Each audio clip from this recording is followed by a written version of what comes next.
bersyukur boleh memuji Tuhan, menyembah Tuhan, memuliakan Tuhan.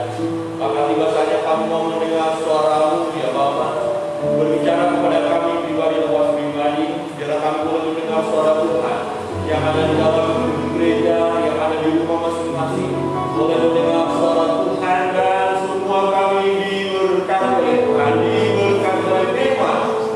Ajar kami, kuasai kami dengan kuasa Roh yang kudus, tolong hamba-Mu, pakailah hamba dapat menyampaikan kebenaran. Di dalam nama Yesus Kristus Tuhan, kami berdoa. Amin. Jemaat dipersilakan duduk kembali. Shalom Bapak Ibu saudara yang terkasih dalam Tuhan. Semua sukacita amin. Hari ini kita bersyukur oleh kemurahan Tuhan, kita boleh beribadah. Semua karena kemurahan Tuhan. Kita semua saya tetap menggunakan masker dan menjaga jarak kita yang menjadi benar. Tapi kali ini jika saya buka masker saya karena saya mau bicara dan jarak kita jauh. Jadi tujuan dari masker itu kalau kita berdekatan ya tidak muncrat begitu ya, tidak kena, apalagi kalau batuk atau bersin gitu ya. Jadi jauh, kalau kita jauh tidak apa-apa. Tapi kalau mulai ada di keramaian, di tempat yang dekat, Bapak Ibu belanja, supermarket, ya usahakan menggunakan masker. Bahkan di gereja kita sudah atur jaraknya, kurang lebih 1 meter lebih itu antara kursi satu dengan kursi yang lain. Dan kita memori ya, karena memang kita mencoba membatasi ya. Dan di sini saya melihat ada kerinduan jemaat yang datang beribadah, sehingga waktu daftar diadakan langsung bisa mengisi. Bapak Ibu sudah mempersiapkan waktu di jam 9. Kita ada 3 kali ibadah. Puji nama Tuhan. Bapak Ibu saudara yang terkasih dalam Tuhan, tema kita hari ini adalah di dalam Dia tidak ada kegelapan. Di dalam Yesus tidak ada kegelapan. Kebenaran firman Tuhan dalam tema ini kita akan baca bersama-sama ya. 1 Yohanes pasal yang pertama ayat yang kelima. 1 Yohanes 1 ayat 5. Bapak Ibu bisa buka Alkitab, bisa juga lihat LCD kalau jelas ya. Di rumah Bapak Ibu bisa buka Alkitabnya. Kita akan baca bersama-sama ya. 1, 2, 3. Dan inilah berita yang telah kami dengar dari Dia dan yang kami sampaikan kepada kamu. Allah adalah terang dan di dalam Dia sama sekali tidak ada kegelapan. Dan inilah berita ya. Rasul Yohanes mencatat suratnya dan berkata, dan inilah berita yang telah kami dengar dari Dia ya. Yesus menyampaikan kebenaran, menyampaikan berita, dan didengar oleh murid-murid. Yohanes mendengar dan dia beritahu kepada kita, dan yang kami sampaikan kepada kamu saat ini, konteks saat ini untuk kita, kebenaran firman ini ya. Allah adalah terang, Allah itu terang ya, dan di dalam Dia sama sekali tidak ada kegelapan. Allah itu terang, berarti di dalam terang tidak ada kegelapan. Itu ya. Kalau masih ada gelap berarti tidaklah terang. Jadi terang itu semua jelas terlihat, tidak ada yang tersembunyi. Allah adalah terang, terbuka, terang, bebas, ya kelihatan, tidak ada kegelapan. Jadi di dalam Allah tidak ada kegelapan. Nah, persoalannya kita, apakah kita ada di dalam Allah, di dalam terang atau tidak? Ya, apakah kita berada di dalam terang atau tidak? Nah, sebagai anak-anak Tuhan, kita melihat kebenaran firman Tuhan dalam 1 Yohanes pasal yang pertama ini ayat 6 dan 7. Kita baca sekali lagi bersama-sama.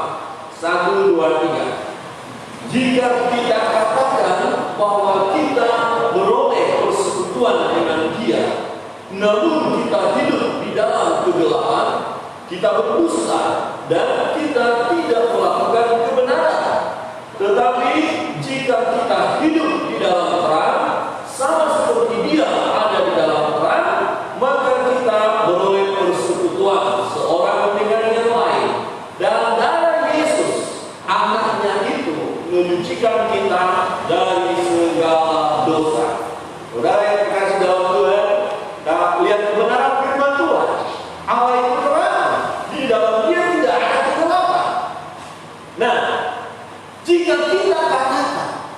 bahwa kita boleh persekutuan dengan Dia. Jika kita katakan kita orang Kristen, jika kita katakan kita orang percaya, jika kita katakan kita percaya kepada Yesus,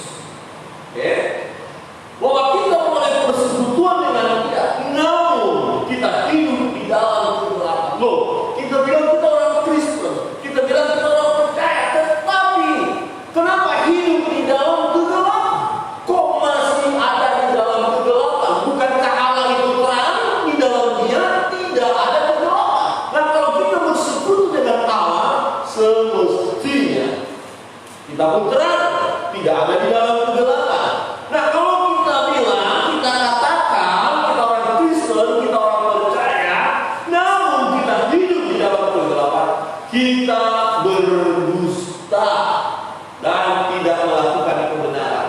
Jadi misalnya begini, saya orang Kristen loh, saya orang percaya loh, saya sudah lahir baru loh, tapi orang melihat hidup saya ada di dalam kegelapan, di dalam kubangan dosa, saya bohong, saya sudah berdusta.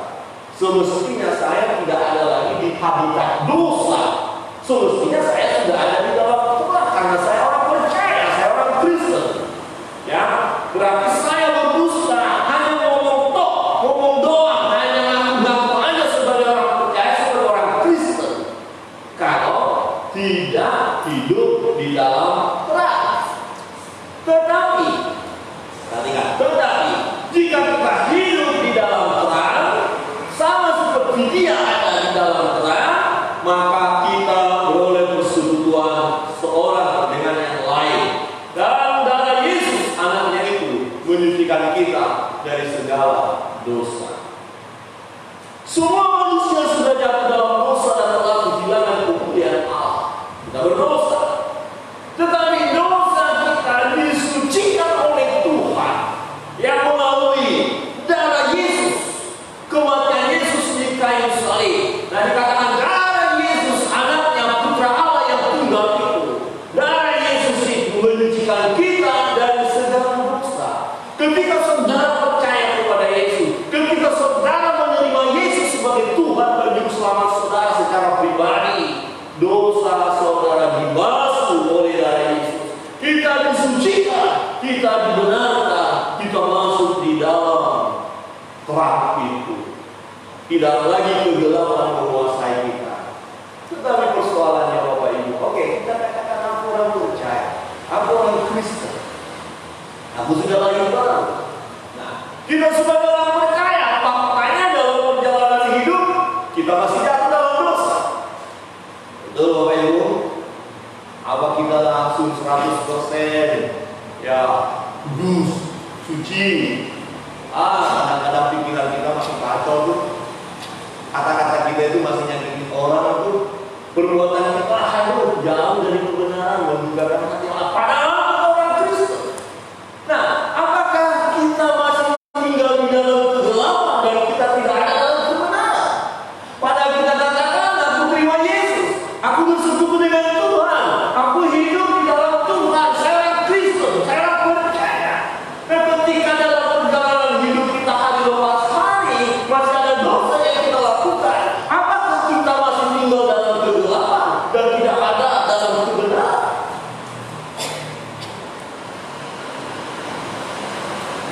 Bukankah darah Yesus telah menyucikan kita dari segala dosa kita? Ayat itu tadi berkata, darah Yesus menyucikan kedustaan kita. Apakah Bapak Ibu, saudara yang terkasih dalam Tuhan, baik yang ada di ruangan ini maupun di rumah masing-masing, apakah saudara sudah percaya kepada Yesus? Amin. Apakah saudara sudah menerima Yesus sebagai Tuhan dan Juru Selamat saudara secara pribadi? Amin. Berarti dosa saudara sudah disucikan, dikuduskan. Saudara menjadi orang kudus, saya menjadi orang kudus. Tetapi fakta yang tidak bisa kita pungkiri dalam perjalanan hidup ini, ya, di dalam tubuh kita ada keinginan daging dan keinginan roh yang berjuang satu dengan yang lain, dan masih ada kemungkinan kita jatuh ke dalam dosa.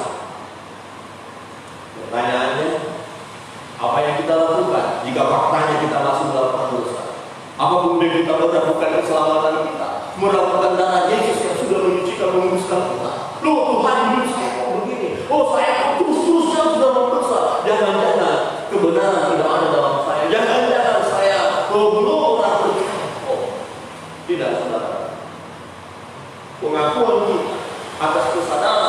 pengertian yang benar ketika kita menerima Yesus Kristus sebagai Tuhan dan Juru Selamat kita secara pribadi.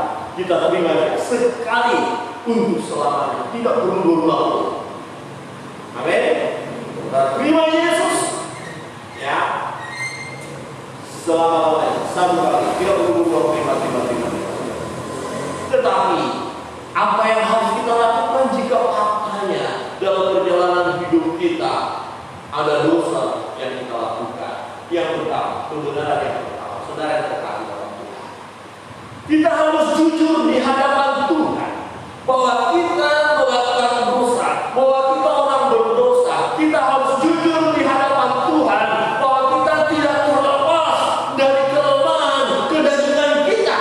Saudara sudah orang Kristen, saudara sudah percaya Yesus. Fakta menunjukkan kalau mau jujur masih ada dosa yang melekat dalam diri kita, atau masih ada dosa yang tiba-tiba atau sewaktu-waktu masih kita lakukan. Misalnya, kita tidak menghendaki kita marah, tetapi ada waktu tertentu kita begitu marahnya luar biasa sampai mengizinkan iblis menguasai kita. Kemarahan kita keterlaluan. Misalnya ada seorang ibu atau bapak marah kepada anak, cara marahnya keterlaluan, menyakiti hati anak, menyakiti tubuh anaknya, keterlaluan. Misalnya, tapi di masing-masing tidak ada yang seperti itu, ya. Amin. Yang di rumah lain. Tapi saya pernah lihat loh, ya dalam satu kursi kuda saya kadang di kafe mana ya, anak bener-bener memang sih nggak kelihatan, karena saya lihat anaknya diputar begini. Allah, sakit kali itu.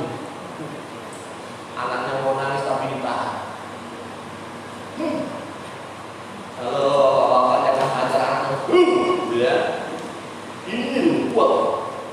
Ya ada dulu ya ada anak, ya, ditanya pendeta waktu cerita ya kalau nggak salah tentang kematian, dia bilang, wah lebih cepat mati. Kaget jadi pendeta. Kenapa? Ya mati aja, nggak apa-apa. Kenapa? Kalau hidup juga susah. Saya dipukuli papa dulu. Oh dipukul ya? Ya mungkin karena mungkin nggak dengar suara papa mama. Tapi pukulnya luar biasa. Bu pendeta nggak percaya. Terus anak itu kasih dulu. Waduh. Allah, biru sekali. Saya tapi itu bukan dikasih. Tampaknya. Halo. Ketika Anda marah, tidak bisa mengendalikan diri, terus. Ya, atau mungkin Anda menjadi kebiasaan marah. Ya, amarah terus menguasai dirinya. Kita harus jujur. Tuhan aku marah. Hari ini aku keterlaluan marah. Aku sadar aku marah. Aku melakukan dosa. Kebenaran firman Tuhan berkata begini. Jika kita berkata bahwa kita tidak berdosa, maka kita menipu diri kita sendiri dan kebenaran tidak ada dalam kita. Ya, kita bilang, oh saya nggak berdosa, saya orang kudus, ya saya sudah suci, saya orang percaya kepada Tuhan, ya. Jangan kita semua suci dan selalu berkata saya orang benar, saya selalu hidup kudus, saya tidak pernah melakukan dosa. Kadang-kadang kita bisa melakukan dosa, kesalahan, tapi kita nggak ngaku. Kamu ngambil itu ya? Enggak. Padahal ngambil. Kamu katakan itu ya? Enggak. Padahal mengatakan dosa. Ya. Jika hal ini kita katakan bahwa kita berkata kita tidak berdosa, kita tidak pernah melakukan dosa lagi, kita sudah suci, ya, maka kita menjadi pendusta. Ya, menjadi pendusta, pembohong. Jadi saudara yang terkasih dalam Tuhan, memang kita sudah percaya Yesus, tetapi ya perbuatan kita hari lepas hari, ya dosa masih mengikuti, perbuatan jahat masih menggoda kita, pikiran-pikiran yang kacau masih menggoda kita, perkataan-perkataan yang tidak baik masih menggoda kita. Bukan hanya sekedar menggoda, tapi masih bisa kita lakukan. Mungkin hari ini masih kita lakukan. Pikiran kita belum kita bereskan. Perkataan kita masih terus menyakitkan orang lain. Perbuatan kita masih mencelakakan orang lain. Itu masih mungkin terjadi. Kita harus jujur di hadapan Tuhan. Tuhan, aku orang berdosa. Saudara yang terkasih dalam Tuhan, 1 Yohanes pasal 1 ayat 10 berkata, jika kita berkata bahwa kita tidak berbuat dosa, maka kita membuat dia menjadi pendusta. Kita katakan Allah pendusta. Kenapa? Ya karena Allah katakan memang manusia ini sudah jatuh ke dalam dosa dan telah berdilakan dengan yang Allah itu. Kebenaran firman Tuhan menunjukkan kita manusia yang acap kali dikuasai kedagingan kita, acap kali pikiran yang jahat, perkataan yang jahat, perbuatan yang tidak baik masuk menggoda kita. Dan itu kebenaran bahwa memang kita lemah. Kemudian kita berkata, aku tidak berdosa. Berarti kita berkata Tuhan berdosa, menjadi pendusta, dan firman-Nya tidak ada di dalam kita. Orang-orang yang menganggap dirinya benar, orang-orang yang menganggap dirinya suci dan tidak pernah mengakui dosanya, tidak pernah mengakui kesalahannya, orang itu, di dalam orang itu tidak ada firman. Jadi begini Bapak Ibu, saudara mempelajari firman, saudara tahu firman, kasihilah sesama manusia, kemudian saudara pegang firman, kemudian Roh Kudus bekerja, kamu tidak kasihi dia, kamu masih membenci dia, kamu masih sakit hati sama dia. Oh, ya Tuhan, aku berdosa. Itu contohnya. Ya Tuhan, aku berdosa. Aku akui firman-Mu bahwa aku harus mengasihi, dan ketika aku tidak mengasihi, aku sudah berdosa. Berdosa bukan? Jadi kita masih berdosa. Kita akui, kita harus jujur. Oh, kita tahu firman Tuhan. Ya, jangan membunuh. Ya, tetapi kita mau bunuh dengan cara apa? Mungkin tidak tusuk orang itu mati. Tetapi kebencian kita, dendam kita, amarah kita identik dengan pembunuh. Saudara yang kasih dalam Tuhan, kita tahu firman Tuhan, kemudian kita berkata, ya Tuhan, aku dendam, aku sakit hati dengan orang ini, dan aku mau mencelakakan orang ini. Maka kita berdoa, Tuhan, aku mengakui dosa. Jadi kita berdosa. Oh, kita berkata, ya bahwa kita orang benar, kita orang Kristen, tapi faktanya itu perbuatan kita ya masih melakukan dosa. Satu ketiga, ya ada orang bertanya, ada orang yang tahu sebagai orang Kristen, kamu orang Kristen? Iya, Pak Pendeta. Kamu orang percaya? Iya, Pak Pendeta. Kamu sudah hidup benar? Ya, Pak Pendeta. Kamu masih minum-minum, masih mabuk-mabuk? Tidak lagi, Pak Pendeta. Wah, Pak Pendeta, puji Tuhan. Kemudian satu ketika, ya dilihat, ternyata yang ditanya itu lagi minum-minum keras, mabuk. Berdosa? Berdosa, nggak jujur. Ya, tapi jemaat sini kayaknya udah nggak minum keras ya. Amin. Kan kalau keras kan nggak bisa diminum. Mana minum yang keras? Sudah keras diminum loh. Karena itu, ya kita masih bisa tergoda dulu kita hidup seperti itu. Yang mabuk-mabukan setelah orang berkaya itu masih bisa menggoda. Maka kita harus sadar, Tuhan aku sadar aku orang lemah. Saudara dan saya harus mengetahui di mana titik kelemahan saudara, di mana saudara bisa terjebak dalam dosa, di mana saudara bisa berbuat dosa, dan kita harus jujur, Tuhan benar aku melakukan dosa ini. Ya, jangan kita menjadi pribadi yang sok suci. Ada banyak orang yang tidak mau mengakui dosanya. Enggak, saya tidak berdosa, saya tidak bersalah. Ya, saya benar. Padahal bukan benar, tapi merasa benar. Orang yang merasa benar, ya, dilakukan kebenaran. Kalau orang benar, ya benar. Tapi saya merasa benar, perasaan. Saudara yang terkasih dalam Tuhan, ya, kita menjadi orang Kristen.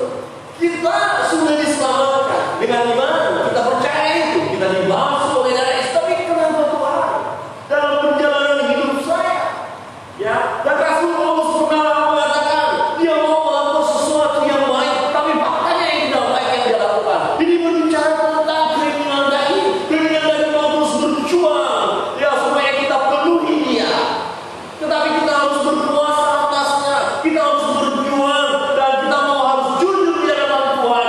Kita masih punya kelemahan itu, dan ketika kita tahu kelemahan kita akui di hadapan Tuhan, jaga-jaga atas kelemahan itu, supaya kelemahan itu jangan menarik kita semakin jauh dari Tuhan atau hidup di dalam berdoa.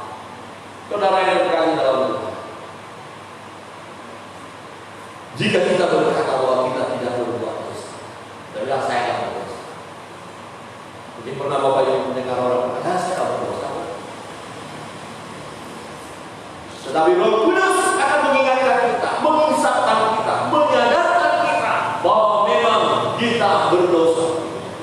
Ketika kita melakukan kesalahan, ketika kita melakukan dosa, seringkali kita menganggap kita tidak lakukan dosa, seringkali kita menganggap kita adalah orang benar.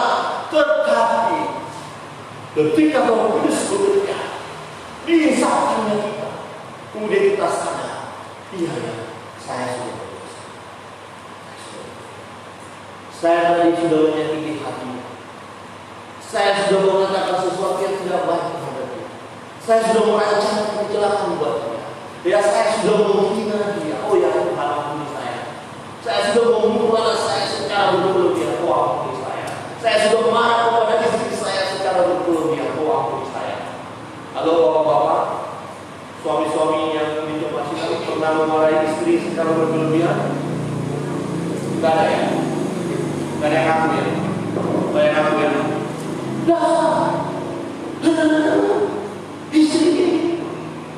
Istri yang dimarahi keterlaluan, marah dan keterlaluan, dosa. Ya, tadi pagi saya katakan, saya tanya suami-suami kira-kira dosa yang bisa menggoda seorang suami itu apa kira-kira? Ya, yang bisa menggoda. Saya tanya Pak Ekron bisa jawab sebagai mewakili suami-suami. Dosa yang bisa menggoda bapak dan suami-suami yang lain. Coba sebut Pak, nggak apa-apa, jangan sama-sama. Dibuka dulu maskernya. Satu saja. Oh, saya tahu dalam hati Bapak. Kira-kira Pak Ekron berkata, itu loh Pak Mendela, kalau kita jauh dari istri, pasti dari istri nggak ada nona-nona cantik lewat. Kita lupa istri. Kemudian kita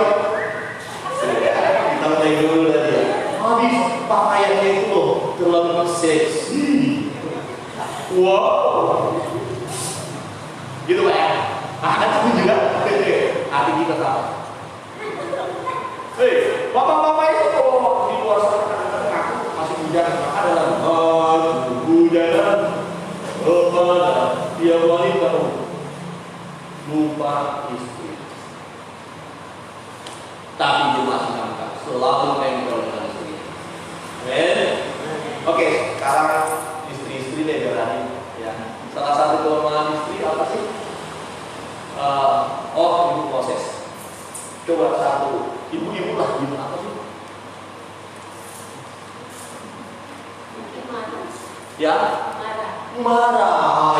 Marah sama suami, minta kopi nggak dibikinin. Nah, ada ibu kalau suami minta kopi nggak dibikin, awas. Istri-istri apa yang ngasih marah ya? Istri orang lain. Marah, ya suka marah, itu masih bisa terjadi. Pagi marah, suami sudah pergi kerja, sore pulang, kalau nggak berhenti. Aduh ibu-ibu tolong dong, jangan kapok-kapok. Akhirnya suami malas. Sebenarnya jam 2 udah pulang kerja atau jam 3, tapi dia udah tahu. Jam 3, biasanya jam 7 baru berhenti. Berarti jam 3, 4, 5, 6, 7, 4 jam masih harus mendengar. Siapa tahan? Kan jam 7 udah mulai rendah ya. Jangan sampai matahari terbenamnya udah dibikin suami. Karena ibu juga tahu dengan Tuhan. Jadi dia batasi. Dari pagi sampai jam 6. Dia jam 6 udah berhenti malam. Suami pulang jam 3, tapi tidak langsung ke rumah. Tunggu 3 jam lagi. Nah ini bahaya 3 jam ini kemana? Jadi ibu-ibu jangan sampai jam berhenti. Nah, cukup 5 menit aja makanya. Amin. Stop, selesai. Kita masih bisa marah-marah. Kita masih bisa bohong. Kita masih bisa bohongi orang. Kita masih bisa melakukan hal yang tidak berkenan kepada Tuhan. Padahal kita orang percaya. Nah, untuk itu kita mengakui di hadapan Tuhan dan berkata, Tuhan, memang aku berdosa. Aku orang berdosa. Acap kali perbuatanku mendukakan hati-Mu Tuhan.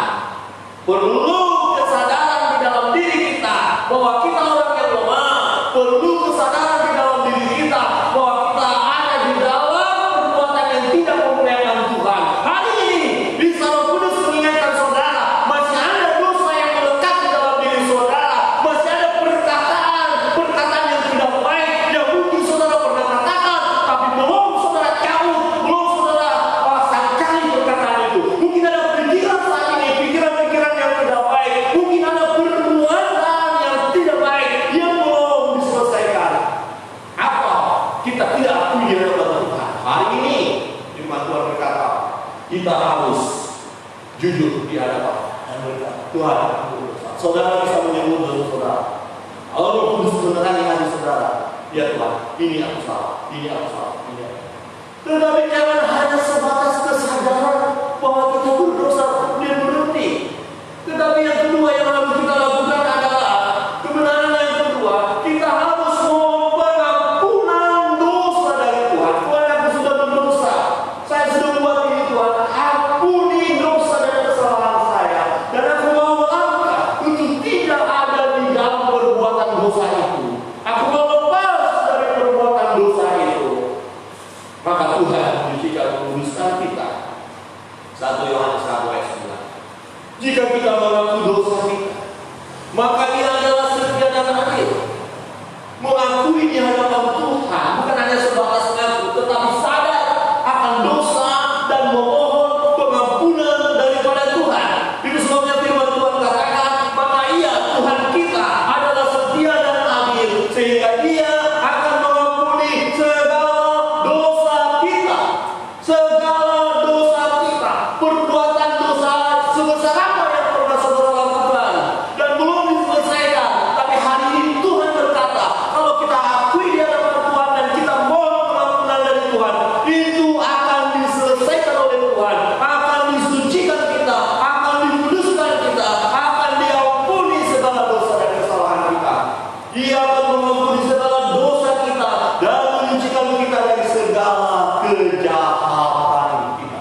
Dosa yang mana yang diselesaikan oleh Tuhan, yang diampuni? Kejahatan yang mana yang diampuni oleh Tuhan? Kejahatan atau dosa yang kita akui di hadapannya, yang dengan jujur kita datang kepada Tuhan dan merendahkan diri, mohon pengampunan daripada Dia. Dosa itu sebenarnya menyelesaikan dosa sebagai orang-orang percaya sebenarnya benar, sebenarnya, tapi seringkali kita masih egois, masih sombong dan tidak mau mengakui di hadapan Tuhan. Caranya sebenarnya adalah mengakuinya dan memohon pengampunan di hadapan Tuhan. Saudara yang terkasih dalam Tuhan, kita tidak boleh hanya sekedar mengaku. Saya sadar saya berdosa. Ya, saya tahu saya salah. Ya, saya tahu saya harusnya melakukan ini dan itu. Saya seharusnya tidak lakukan ini dan saya tahu hanya sekedar sadar. Tetapi tidak boleh hanya sekedar menyadari ya bahwa kita berdosa, melainkan harus diikuti dengan tindakan mohon pengampunan dari Tuhan dan tindakan pertobatan. Jadi gini, saya berjalan dalam pertobatan, kemudian saya disadarkan oleh Tuhan, oleh Roh Kudus, saya ini perbuatan saya misal, saya tidak mau diikat oleh dosa ini. Oh, mungkin pikiran selalu porno, pikiran selalu kotor, pikiran negatif. Oh Tuhan, ampuni saya lemah, ampuni saya. Kemudian saya mohon pengampunan dari Tuhan, kemudian saya berbalik. Hal-hal yang porno saya buat, ya, hal-hal yang negatif saya buat, hal-hal yang kotor saya buat dari pikiran saya. Oh, perkataan saya Tuhan, dan kita suka ngomongin ABC dan segala macam yang jahat. Kemudian kita sadar, oh saya orang Kristen, saya orang percaya, kenapa perkataan saya seperti ini? Ampuni saya Tuhan, bertobat, tinggalkan ini. Ini yang dikatakan kita terus diproses dalam penyucian, pengudusan progresif, terus menerus, dan terjadilah perubahan dalam hidup kita. Jadi kita orang percaya, tapi yang dosa mau mengugat kita. Mungkin masih ada yang cerita, tetapi kita mau mengakui di hadapan Tuhan dan melepaskannya, mau pengampunan di hadapan Tuhan dan berkomitmen untuk melepaskannya, berjuang. Ya, kita harus berjuang untuk lepas dari perbuatan dosa itu. Saudara bisa, saya bisa. Amin. Amin. Memang dengan perbuatan kita sendiri kita tidak mampu. Ya, tidak mampu. Itu sebabnya kita membutuhkan pertolongan dari Roh Kudus sehingga kita mampu. Ya, saudara mampu lepas dari ikatan dosa. Perbuatan dosa. Apa? Perbuatan dosa yang sering mengikat saudara. Ya, dosa apa yang sering saudara jatuh di dalamnya? Kalau saudara mengakuinya di hadapan Tuhan dan mohon pengampunan atas dosa itu, kemudian berjuang, berkomitmen untuk lepas dengan pertolongan Roh Kudus, saudara dan saya bisa lepas dari ikatan perbuatan dosa itu. Coba katakan kiri kanan, engkau bisa lepas dari ikatan dosa itu. Katakan kiri kanan. Amin. Saya dulu sebelum bertobat, saya orang merokok. Ya, saya kasih contoh aja. Jadi contohnya ada di saya. Kalau ada yang merasa, ya bapak kebutuhan. Tapi kalau hanya merasa saya juga, tapi berhenti di situ, sama ada gunanya. Ya, saya terus terang aja. Berkali-kali saya diingatkan orang, saya juga nggak ngapain. Tapi ketika saya menyadari dan berkata, Tuhan, aku mau lepas dari rokok, buktinya bisa. Saya lepas dari rokok. Saya lepas. Tidak terikat dengan rokok. Ada orang nggak bisa, saya nggak bisa. Apalagi baru selesai makan ya. Itu pengalaman saya itu, kalau habis makan nih, rasanya kalau nggak ada rokok itu gimana rasanya? Aduh, kayaknya cucuk-cucuk lain deh. Gitu ya. Siapa yang punya pengalaman merokok? Gitu ya. Gitu. Harus jujur, jangan kata saya nggak pernah merokok dari kecil. Entah orang. Ya, tapi kalau masih terikat, berjuang. Ini firman Tuhan. Berjuang. Ya, lepaskan. Ya. Jadi kalau kita hanya sekedar menyadari ini kayaknya rokok nggak baik, tapi kita hanya sebatas sadar saja, tidak lepas nggak bisa. Saya pernah terlibat dengan minum-minuman keras. Saya jujur. Dulu pernah terikat, apalagi ketika saya menghadapi masalah dan tidak bisa saya selesaikan, saya lari ke minuman. Dan ketika mabuk itu rasanya mantap, wih goyang. Rasanya kita yang paling hebat. Siapa lu? Memang baru pikirin, gitu ya. Ada pernah di sini yang pernah mabuk? Cuma katakan yang pernah. Enggak ada yang jujur, puji Tuhan. Jujur ya, dulu kan? Dulu Pak ya. Dulu. Sekarang masih siapa yang masih sekarang? Ini kayaknya terlalu Pak Pendeta ini kapan membukakan di sini deh. Ya dalam hati deh. Tetapi kalau masih terikat, saya mau berkata gini loh, contoh konkret. Ya, jangan mabuk. Ini firman Tuhan adalah jangan mabuk oleh anggur. Ya, membuat kita pusing dan segala macam itu. Sekarang kita sadar, kenapa saya terus kalau ada masalah selalu minuman menggoda saya. Itu jujur. Dan kata Tuhan aku mau lepas dari minuman keras itu. Saudara, hanya kenapa selalu terikat? Karena kita tidak komitmen, tidak mau melangkah. Sebab saudara mau membuat dosa atau tidak itu pilihan saudara. Ketika saudara berkata, aku akan menang di dalam Tuhan, aku akan menang, aku akan berjuang, saudara menang. Tetapi ketika saudara membiarkan diri saudara mengikuti keyakinan saudara, saudara kalah. Saudara masih terus terikat. Memang kita tidak langsung sempurna, tetapi Tuhan mau supaya kita sempurna sebab Dia sempurna. Untuk itulah kita terus diproses hari lepas hari, diubahkan hari lepas hari semakin sempurna. Persoalannya adalah, adakah kita mau memberi kita untuk disempurnakan oleh Tuhan? Masih ingat tentang anak yang hilang?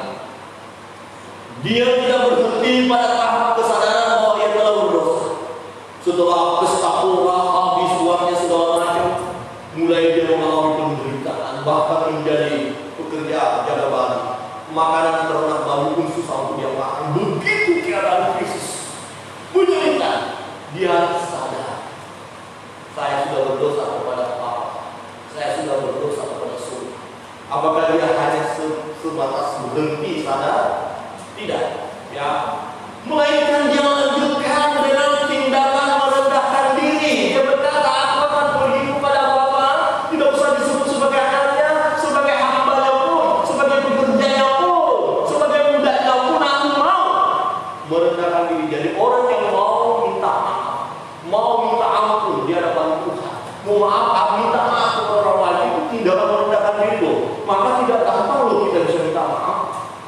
Jadi kalau ada seorang sudah minta maaf, ya maafkan. Untuk minta maaf aja ini sudah berat loh.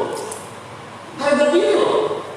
Jadi merendahkan diri, anak ini tadinya kan gagahnya luar biasa, sombongnya luar biasa, hebat.